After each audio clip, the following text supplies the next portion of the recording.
الحمد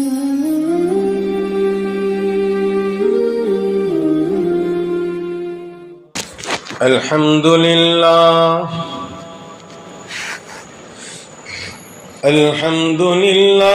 نحمده ونستعينه ونستغفره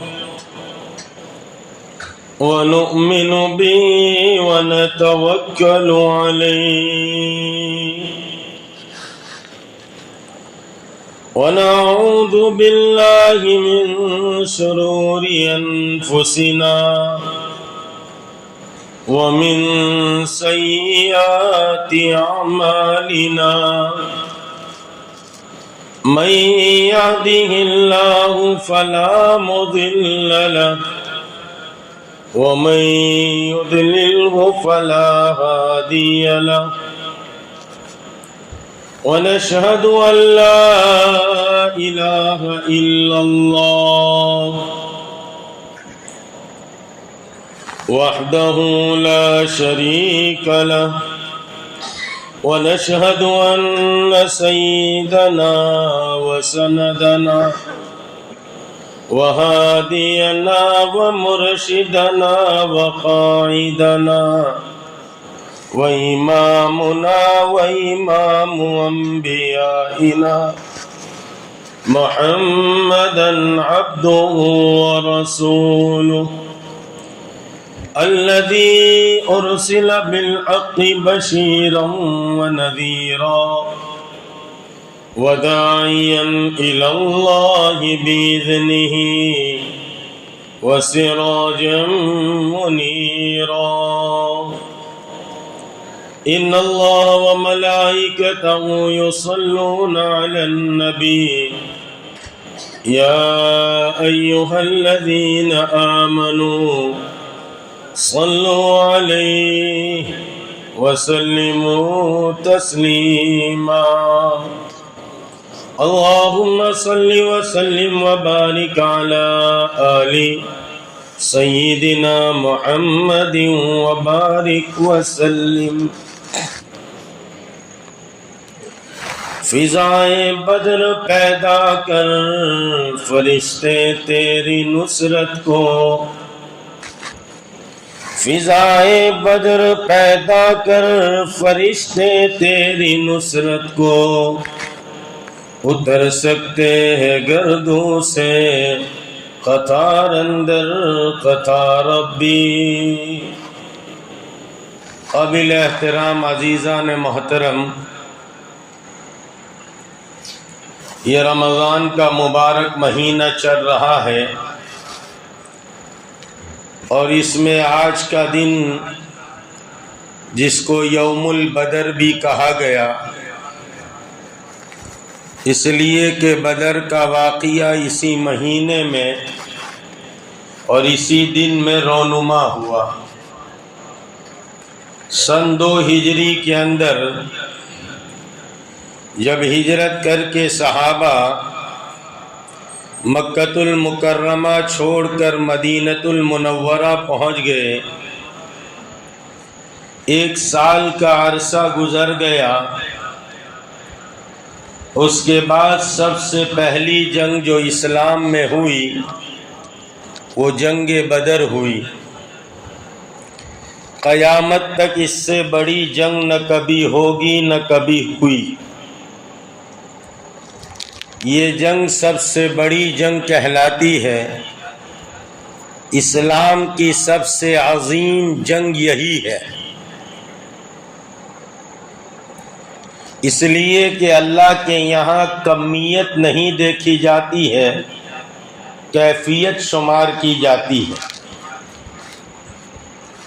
اس جنگ سے چند اصول مجھے اور آپ کو اخذ کرنے ہیں. اس جنگ سے چند جو ہے وہ چیزیں مجھے اور آپ کو لینی چاہیے. ایک تو اس جنگ سے مجھے اور آپ کو یہ لینا چاہیے کہ اس وقت میں اور آپ اور دنیا کے انسان جو قبائل میں بٹے ہوئے ہیں، اور جو اپنی اپنی برادریوں میں بٹے ہوئے ہیں ان کو چاہیے کہ یہ قبائل اور برادریوں کے تعلق کو ختم کر دے کہ ہم فلاں قبیلے سے ہیں، ہم فلاں سے ہیں، ہم فلاں سے ہیں۔ اللہ کے نزدیک قبائل کا کوئی اعتبار نہیں ہے۔ رب کریم ارشاد فرماتے ہیں وَجَعَلْنَاكُمْ شُعُوبًا وَقَبَائِلَ لِتَعَارَفُوا، ہم نے تم کو قبیلوں میں اس لیے بانٹا ہے،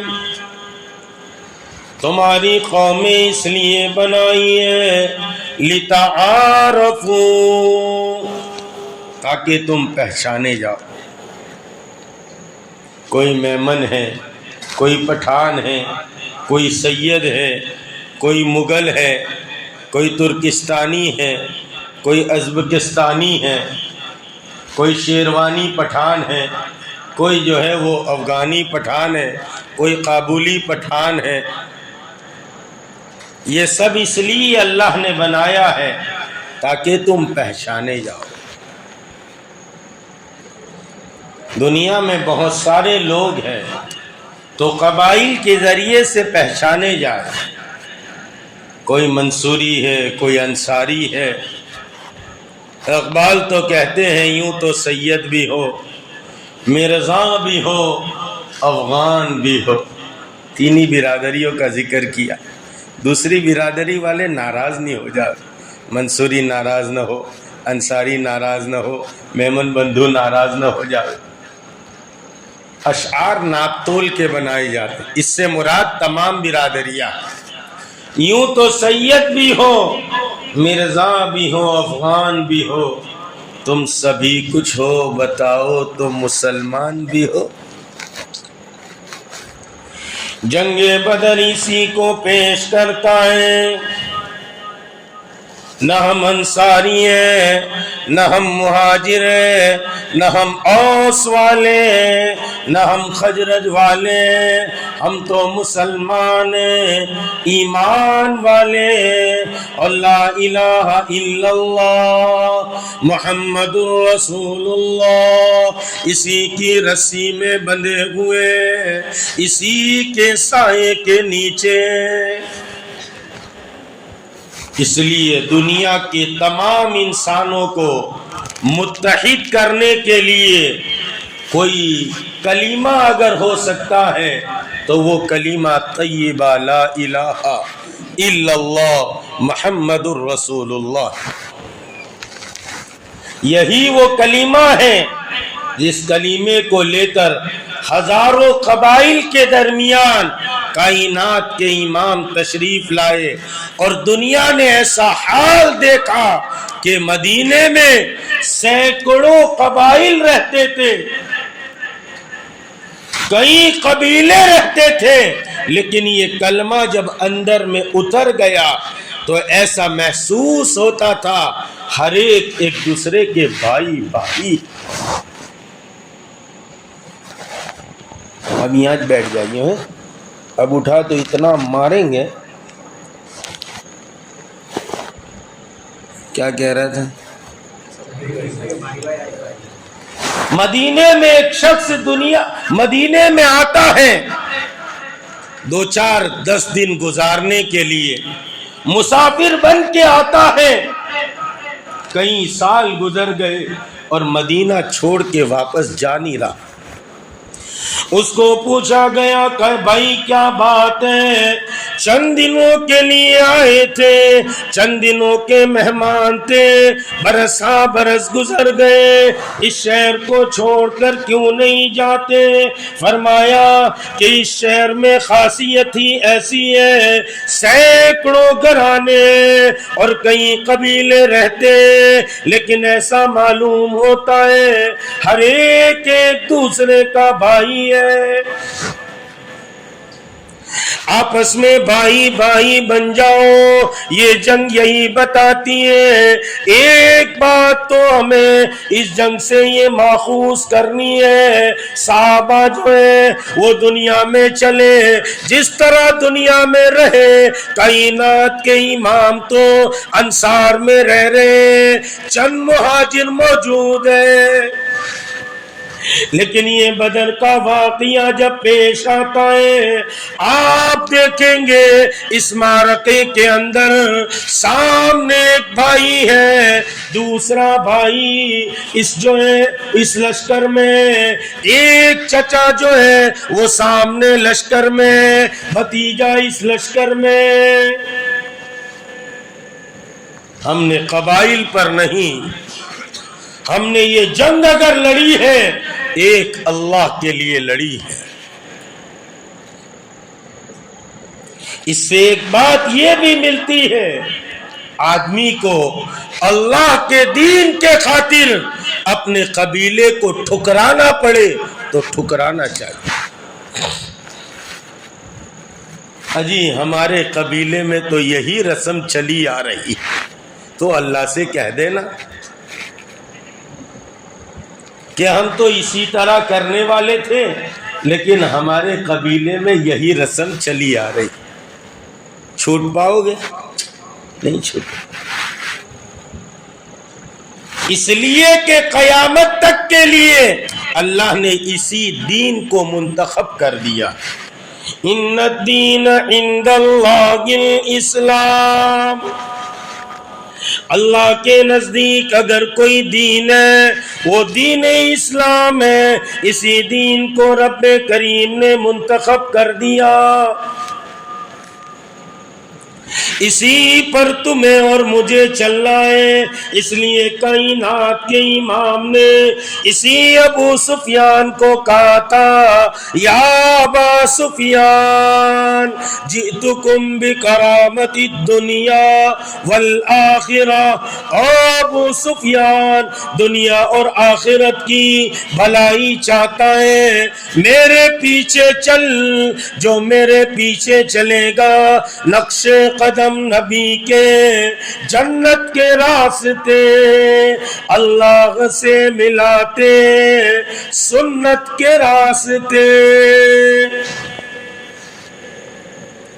جنگ بدر یہ بتلاتی ہے، ایک تو قبائل میں نہ بٹو، ایک تو رب کریم کے لیے قبیلے کو ٹھکرانا پڑے، ٹھکرا دیا کرو۔ ہم قبیلے کے غلام نہیں، خاندان کے غلام نہیں، ہم تو رب کریم کے غلام ہیں، اسی کے خادم ہیں، اسی کی رسی کے نیچے وہ جو چاہے حکم دے ہم اس کو بجا لائے۔ سن 2 ہجری کا زمانہ ہے، مسجد نبوی میں صحابہ بیٹھے ہوئے ہیں، کوئی جنگ بندی کی بات نہیں تھی، ابھی تو مسلمان نئے نئے اپنے مذہب میں داخل ہوئے تھے اور نئے نئے مسلمان تھے، ابھی تو دوسرا سال چل رہا تھا کہ خبر پہنچی کہ ابو سفیان کو مکے والوں نے بڑا روپیہ دیا، بڑا پیسہ دیا، اور یوں کہا کہ تم ہتھیار خرید کر لاؤ، چیزیں خرید کر لاؤ، اس لیے کہ مسلمان تو مدینے چلے گئے۔ مدینے میں مستقل ریاست شروع کی، مستقل جو ہے وہ اس کی ریاست چلنے لگی، سامنے دشمن کے دانت میں درد ہوا، اس کے کان گرم ہوئے کہ یہ تو یہاں سے نکل گئے اور وہاں جا کے اپنی حکومت قائم کر رہے ہیں۔ اس لیے مسلمانوں گھبراؤ نہیں، اللہ رب العزت نے ایک بات کا فیصلہ کیا ہے، وہ اپنے دین کو دنیا میں غالب کرتے رہے۔ مٹانے والے کتنے آئے لیکن دین اسلام کو آج تک مٹا نہیں سکے. مٹانے والے مٹ گئے, کروڑ کروڑ آئے. ایک زمانے میں فرعون جیسی طاقت آئی جو انا ربکم الاعلی کہتا تھا, خود ہی کو رب کہلواتا تھا. کتنے بچے قتل کروا دیے بنو اسرائیل کے. میں تو اس کی مذاق اڑاتا ہوں دل ہی دل میں, تو بس یہی کہتا ہوں اپنے آپ کو رب کہتا تھا. سمندر میں پہنچا تو پتا چلا تیرنا بھی نہیں آتا, اسے تیرنا نہیں آتا تھا اور اپنے آپ کو رب کہتا تھا. آج بھی ایسے بہت سارے فرعون ہیں جو تیرنا نہیں جانتے لیکن اپنے آپ کو رب کہتے. خیر, اللہ نے ایک فیصلہ کیا ہے, ہم اس دین کو دنیا میں سر بلند کریں. یہ دین مٹنے کے لیے نہیں آیا. جب مستقل ریاست چلنے لگی, دشمن کے دانت میں درد ہونے لگا. ارے یہ تو اپنی حکومت چلائیں گے. پھر مکہ کی عورتیں تھیں, اس زمانے میں قبیلے میں اور قبیلوں کی لوگوں کو بڑی عادت لگی تھی, میرا گروپ اس کا گروپ, میرا قبیلہ اس کا خاندان, میرا خاندان. بکھرے تو پھر زمانے کی ٹھوکر میں آ گئے. بکھرے تو پھر زمانے کی ٹھوکر میں آ گئے. متحد ہوئے تو زمانے پہ چھا گئے. ہم سب بکھر گئے, کوئی اس قبیلے میں, کوئی شیخ, کوئی پٹھان, کوئی مغل, کسی کا یہ کسی کا وہ. بکھرے تو پھر زمانے کی ٹھوکر میں آ گئے. متحد ہوئے تو زمانے پہ چھا گئے. تعداد یوں تو 313 کی تھی مگر حملہ زن ہوئے تو ہزاروں پہ چھا گئے. ہائے ہائے, اقبال تھے. سن 2 ہجری کا زمانہ ہے, ذرا سے مسلمان ہیں. جب دانت میں درد ہوا انہوں نے ہتھیار خریدے. لوگ کہتے ہیں بدر میں جا کے کیوں کھڑا کر دیا, لیکن یہ نہیں جانتے کہ وہ پہلے ریشہ دوانیاں کرتے تھے. وہ چاہتے تھے کہ ہم مدینے پر حملہ کریں گے, ہم ان کے ساتھ لڑائی کریں گے. کائنات کے امام نے بات کو بھاپ لیا تھا. ابو سفیان جو سارے ہتھیار خریدنے نکلا تھا, آپ نے اس کی خبر لگانی شروع کی. جب پتا چلا وہ اپنے سارے مال سامان کے ساتھ واپس جا رہا ہے اور مدینے سے قافلہ گزرے گا, مدینے کے دور بدر سے قافلہ گزرے گا. کائنات کے امام نے اپنے صحابہ سے مشورہ کیا اور یوں فرمایا وہ قافلہ وہاں سے گزرنے والا ہے, آپ چاہیں اور آپ مشورہ دیں, آپ متفق ہو جائیں, ہم ان پر حملہ کر دیں, سارا کا سارا مال ہمارے قبضے میں ہوگا, اسلام مضبوط ہوگا, مسلمان مضبوط ہوں گے. کوئی لمبی چوڑی جماعت نہیں تھی. کسی نے 311, 313 یا 315 یا 17 اتنے لوگ موجود تھے. اس میں بھی 84 مہاجر تھے,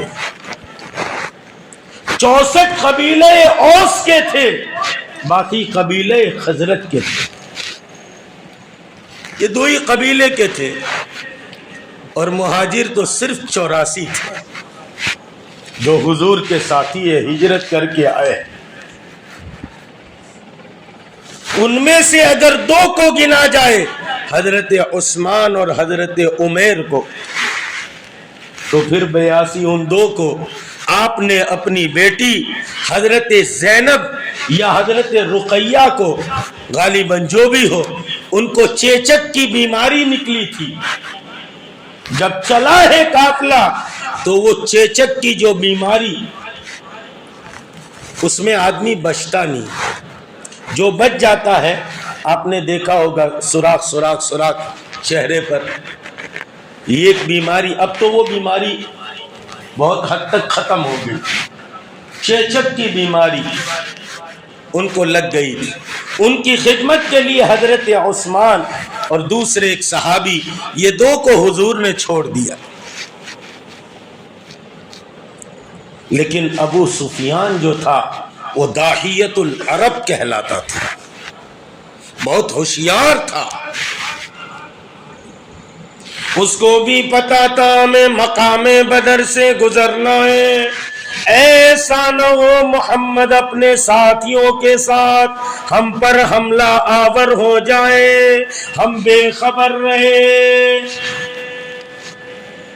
اس لیے جو دین کی تحریک لے کر چل رہے ہیں ان کو ہوشیار ہونا چاہیے، کون کہاں ریشہ دوانیاں کر رہا ہے، کون کیا کر رہا ہے، یہ الگ بات ہے، خاموش کھڑے رہتے ہیں، پر جو بڑے ہیں وہ بڑے رہتے ہیں۔ پتہ ہونا چاہیے کون کہاں سیاست کھیل رہا ہے۔ یہ بھی بڑا آدمی تھا، داہیت العرب کہلاتا تھا، بہت سمجھدار تھا۔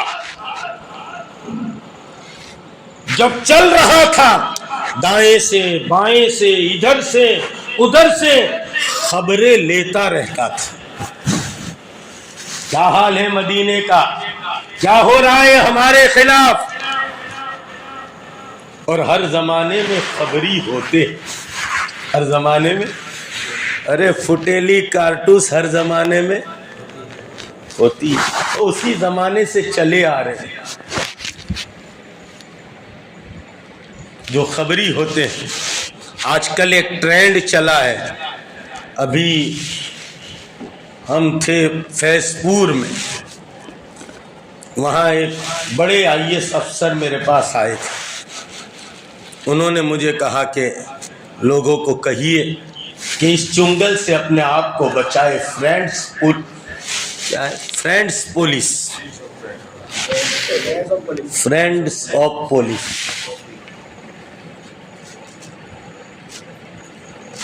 کہا کہ میں بہت بڑے محکمے میں ہوں، پھر کہنے لگے میں نے آپ کو اس لیے نہیں بتایا، لیکن آپ کی بات سن کے کہا مجھے ایسا محسوس ہوا آپ امت کو یہ بات سمجھا سکتے۔ تو خبری ہر زمانے میں ہوتے، کسی طرح خبر لگ گئی، یا ایک بات کتابوں میں یہ بھی ملتی ہے، جب وہ مدینے کے اور بدر سے پہلے کسی مقام پر پانی کے لیے کنویں پر رکا ہوا تھا، اس وقت اس نے وہاں مینگنی دیکھی، مینگنی کو اٹھایا اور مینگنی کو توڑا، اس میں اس نے کھجور کی گٹلی پائی، وہ فوراً سمجھ گیا اور کہنے لگا ایسا معلوم ہوتا ہے یثرب کے لوگ یہاں سے گزرے، ان کی سواری کی مینگنی ہے۔ عقل مند بنو، ذرا ہوشیار بنو، بے وقوف مت بنو۔ کتنا ہوشیار تھا، ایک مینگنی دیکھتا ہے اور اس کو پتہ لگ جاتا ہے کہ یثرب کے اونٹ یہاں سے گزرے۔ اور ہم کتنے بے وقوف ہیں، جو چاہے ہمیں استعمال کر لیتا۔ ہوشیار بنو، اپنے دین کے بارے میں ہوشیار بنو۔ لوگ کہتے ہیں صحابہ بیچارے بھولے بھالے، بھولے بھالے نہیں تھے، تھے بھولے بھالے، لیکن کس بات میں؟ ایک موقع پر کائنات کے امام نے ارشاد فرمایا ایک وقت وہ آئے گا تمہاری فلا فلا جگہ جو ہے مدبھیڑ ہوگی، جنگ جو ہے ہوگی، اور اس میں اتنی اتنی فتح ہوگی، ایک جو ہے بہترین باندی تمہارے جو ہے وہ مال میں آئے گی، مال غنیمت میں آئے گی، ایسا دوپٹہ پہنا ہوگا، ایسی عورت ہوگی۔ ارے صحابہ تو ان باتوں پر یقین کرتے تھے۔ ایک صحابی کھڑے ہوئے کہنے لگے یا رسول اللہ وہ مجھے ہدیتاً عطا کر دو۔ عمر کے زمانے کی بات ہو رہی ہے، یقین کتنا ہے حضور کی باتوں پر، ہدیتاً عطا کر دو، کہا ہم نے تجھے دے دیا۔ جب یہ بات کہی حضرت عمر کا زمانہ آیا، وہ جنگ ہوئی، اور اس جنگ کے اندر جو ہے بالکل ٹھیک جیسے حضور نے بتلایا تھا ہو بہو ایک جوان باندی لائی گئی، وہ صحابی پہنچے اور اس پر قبضہ جما لیا۔ لوگوں نے کہا کہ ابھی تو یہ بیت المال میں جائے گی، پھر تقسیم ہوگی، جتنے تھے ان کو تقسیم کیا جائے گا۔ کہنے لگے میں نے کائنات کے امام احمد مصطفیٰ محمد مجتبیٰ مدنی کریم صلی اللہ علیہ وسلم سے اس کو مانگ لیا تھا، آپ نے ہدیہ دے دیا تھا، جو محمد مدنی کریم عطا کر دے کون اس کو چھین سکتا ہے؟ معاملہ پہنچتے پہنچتے سیدنا عمر کے پاس پہنچ گیا۔ سیدنا عمر نے کہا دو گواہ پیش کر دو۔ اس لیے کوئی کچھ بات کہے تو اس نے تیرے بارے میں یوں کہا، اب یہیں سے زہر چالو دل میں۔ ارے بھائی میرے والد، میرے شیخ، میرے پیر کامل فرماتے تھے جس نے کہا ہے اسی سے پوچھ لو، مسئلہ ختم، اسی سے پوچھ لو۔ بھائی تم نے ایسا کہا ہے میرے بارے، کہہ دیا تھا، اب اپنی وضاحت دے دو اسی کو، یا وہ کہہ دے گا میں نے تو نہیں کہا۔ لیکن بیچ میں یہ کیروسین ڈالنے والے نے ڈال دیا۔ ارے ایسا ہوتا ہے، ذرا انسان بنو نے تو موضوع ادھر ادھر نہیں جاوے، اس کو کہتے ہیں موضوع کا ستیہ ناش۔ کیا کہتے؟ سوچ کے آیا کہ یوم بدر ہی پر بات کریں گے، وقت ختم ہو گیا۔ تو دو گواہ پیش کرو، تلاش کیا تو ایک ملے، پھر دوسرے ملے۔ انہوں نے کہا ہاں ہم اسی مجلس میں تھے، حضور نے یہ بات کہی تھی اور تمہیں دی تھی۔ گواہ مل گئے، دے دی۔ مجھے عرض یہ کرنا ہے، جب وہ بڑے خاندان کی لڑکی تھی، اس کے خاندان والے اس کو چھڑانے آئے تو وہ کہنے لگے کہ ہم کو یہ دے دو، اس کے بدلے میں پیسہ لے لو۔ تو کہنے لگے ہم کو 100 روپے دے دو۔ کتنے دو؟ 1000 بولنا۔ دنیا کے معاملے میں تھوڑے سے صحابہ مانتے ہم کہ چلو بھائی ان کو دنیا کی زیادہ پڑی نہیں تھی۔ ابھی تو ہم سب کو خبر ہے کہ 1 کا 2 کیسا ہوگا، 2 کا 4 کیسا ہوگا۔ ابھی شاید اسی سفر میں یا اس سے پہلے کسی جگہ کسی نے کہا کہ، یا سورت میں کسی نے کہا کہ یار ذرا نمازوں میں دل نہیں، یعنی نمازیں پڑھنے کا۔ میں نے کہا وہ بھی میں پڑھ لوں گا، تو بیٹھ جا۔ اب تو کیا کر سکتے، تو کرنا پڑے گا بھائی۔ تسبیحات نہیں ہوتی مریدہ، تو میں ان کو کبھی موڈ میں ہوتا ہوں تو کیا میں پڑھ لوں گا، تو آرام کرنا.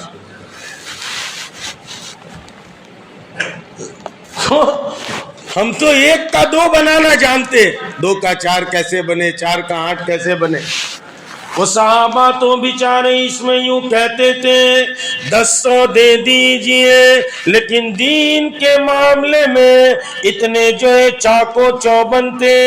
ایک اور جنگ کا موقع سناتا ہوں, رات میں پڑاؤ کیا ہے. غالباً حضرت حذیفہ فرماتے اتنی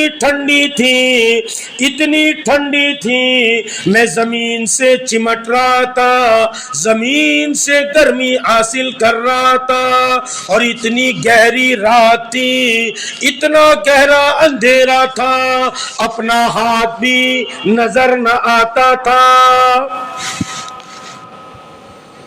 اور کائنات کے امام چکر لگا رہے تھے. کمانڈر اسے کہتے, اور ایم پی اور ایم ایل اے اسے کہتے. یہ تو کھاتے ہیں ڈینر, بناتے ہیں اپنی, اجاڑتے ہیں سب کی, بنتے ہیں لیڈر, کھاتے ہیں ڈینر. خیر مجھے ادھر نہیں جانا, لیکن حضرت حذیفہ فرماتے اتنی گہری رات تھی, اتنا گہرا اندھیرا تھا, پاس والے کو اپنا ہاتھ نظر نہ آتا تھا, اتنی شدید سردی تھی, میں زمین کو چمٹ رہا تھا, اور کائنات کے امام جو ہے وہ چلتے چلتے میرے قریب پہنچے, میری طرف ہاتھ دیا اور کہنے لگے کون حذیفہ ہے؟ کہا جی یا رسول اللہ. میں کھڑا ہو گیا, سردی سخت تھی, آپ نے جو ہے اپنے دست مبارک کو میرے سینے پر رکھا, پورا بدن گرمی سے بھر گیا. پھر آپ نے فرمایا جاؤ سامنے لشکر میں جاسوسی کر کے آؤ کہ کیا ہمارے خلاف ہو رہا. ایسے تو فرمایا ولا تجسسوا ولا یغتب بعضکم بعضا, ایک دوسرے کی جاسوسیاں نہ کرو. کیا کر رہا ہے, کیسے کر رہا ہے, کیسے ہو رہا ہے, جاسوسیاں مت کرو. ولا یغتب بعضکم بعضا, اور ایک دوسرے پر بہتان تراشی, ایک دوسرے کی غیبتیں مت کرو. یہ بہت بری چیز ہے. یہ اعمال کو ٹھیک اسی طرح کھا جاتی ہے جیسے استورا رکھو اور وہ استورا بالوں کو موڑ دیتا. آگ پر لکڑی رکھو اور وہ آگ لکڑی کو جلا دیتی. ایسے ہی یہ جاسوسیاں کرنا, ایک دوسرے کی غیبتیں کرنا, گروپینزم کرنا. اس لیے بڑے پیر سیدنا عبد القادر جیلانی غوث سمدانی قطب ربانی اپنی کتاب فیوز یزدانی میں لکھتے ہیں اہل سنی کون ہے. اہل سنت والجماعت کے اوصاف لکھے, پہلی بات لکھی جس کی پوری زندگی سنت پر ہو. دوسری بات لکھی اگر اس نے چمڑے کے موزے پہنے ہو تو اس پر مسح کرنا درست سمجھتا. تیسری بات لکھی اگر مسجد کا امام فاسق یا فاجر ہو اس کے پیچھے بھی نماز پڑھنا درست سمجھتا. فاسق فاجر امام کس کو کہتے ہیں؟ کاٹ لیتا ہو, پاجامہ نیچے لٹکا دیتا ہو, بال اوپر نیچے چھوٹے بڑے جیسے آج کل رکھتے ہیں, تھوڑے سے اوپر رکھتے ہیں, بہت کرم کرتے ہیں بیچارے فرشتوں پر کہ فرشتوں کو خامخواہ تکلیف ہوگی, تھوڑے سے بڑے رکھتے ہیں تاکہ پکڑ کے اٹھا کے جہنم میں ڈالنے اس کو آسانی ہو جائے. تو یہ علامات فاسق اور فاجر کی. کبھی سفید ڈبے کے سامنے کھڑا ہو جاتا, کبھی اپنے 6 انچ کے ڈبے میں میچ دیکھ لیتا ہوں. یہ فسق اور فجور کی علامت. مجھے بعض حضرات پوچھتے وہ میں نے ویڈیو بھیجا تھا دیکھا تھا، میں کہا بھائی زبان سے بول دو، بہت مشکل ہے کہ دیکھ لو.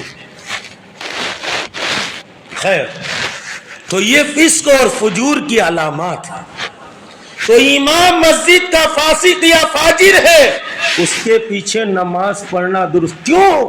وجہ لکھی ہے اس میں. آج تو الگ ہوگا، کل دوسرا الگ ہوگا، پھر تیسرا الگ ہوگا، گروپ بن جائیں گے. گروپ بندی، اور گروپ بندی اسلام میں جائز نہیں ہے. 5ویں بات لکھی ہے، بادشاہ وقت اگر مسلمان ہے تو اس کے ایمان میں شک نہ کرتا.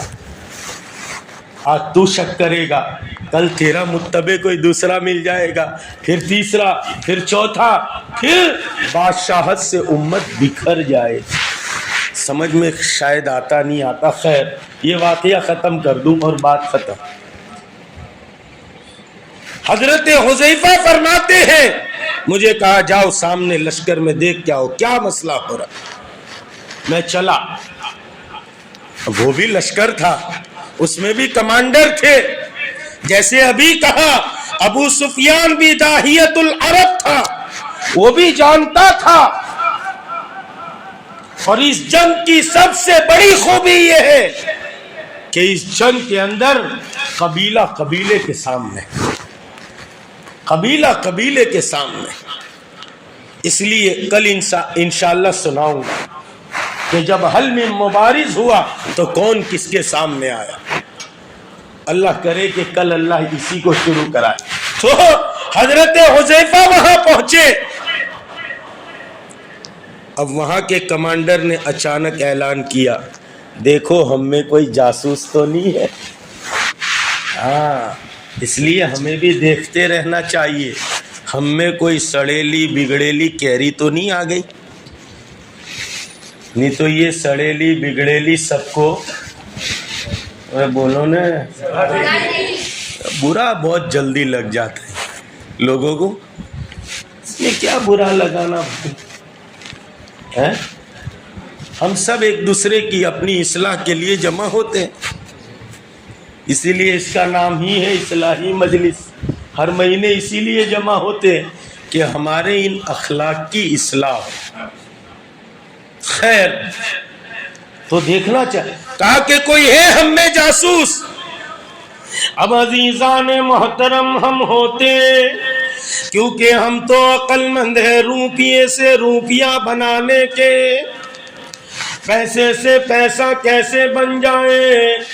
1 کروڑ کا کاروبار تھا 2 کروڑ کیسے بن جائے، 2 لاکھ کا تھا 4 لاکھ کیسے بن جائے. اسی میں مست رہتے ہمیں تو یہی سوچتا ہے. چل تجھے بتاتا ہوں کیسے 1 لاکھ کا 2 لاکھ ہو، لیکن وہ تو دین میں بڑے چاقو چوبند تھے.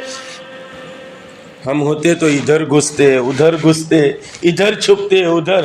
حضرت حذیفہ فرماتے ہیں میں نے بازو والے کو پکڑا. کون ہے؟ من انتا، تو کون ہے؟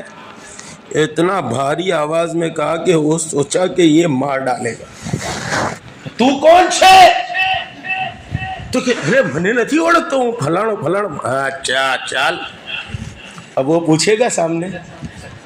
ارے پوچھے گا؟ وہ پوچھے گا ہی نہیں. صحابہ دین کے معاملے میں بڑے ہوشیار، دنیا کے معاملے میں تھوڑا سا جو ہے وہ نرمی برتتے تھے. اس لیے ہم دین کے معاملے میں چاق و چوبند رہے. فضائے بدر پیدا کر فرشتے تیری نصرت کو اتر سکتے گردوں سے قطار اندر قطار ربی. اگر بدر کی فضا ہم پیدا کر دیں 313 ہو لیکن ہزاروں پر جو ہے گھبرائے نہ ہو. اب آگے کیا ہونا ہے, کیا ہوا آگے رب کریم کرے, کل رب کریم چاہے اسی کو سنائیں گے. اس لیے یہ بدر کا دن ہے, ہم صحابہ کی سیرت کو سمجھے. اللہ نے ہمارے لیے صحابہ کی سیرت رکھی ہے. قرآن, حدیث اور اسلاف امت. قرآن, حدیث, اصحاب کو سمجھنا اور اسلاف کو بھی سمجھنا. اصحاب حضور کے یہ جو ہے وہ صحابہ ہے, اور اس کے بعد تابعین, تبع تابعین اور چاروں سلسلے کے لاکھوں اولیاء کاملین, یہ سب رجال اللہ, یہ سب اللہ کی جماعت. اسی لیے قرآن ان کو رجال بیان کرتا ہے. رجال لا تلہیہم تجارت ولا بیع عن ذکر اللہ. یہ اللہ کے مرد ایسے ہیں جن کو خرید فروخت یہ دھوکے میں نہیں ڈالتے. اس کے لیے دنیا میں ہم رہیں گے صحابہ کے طرز پر رہیں گے. ارے رہیں گے انشاءاللہ. میں کرنٹ نہیں ہے, نہیں. اللہ ہم سب کو عمل کی توفیق عطا فرمائے.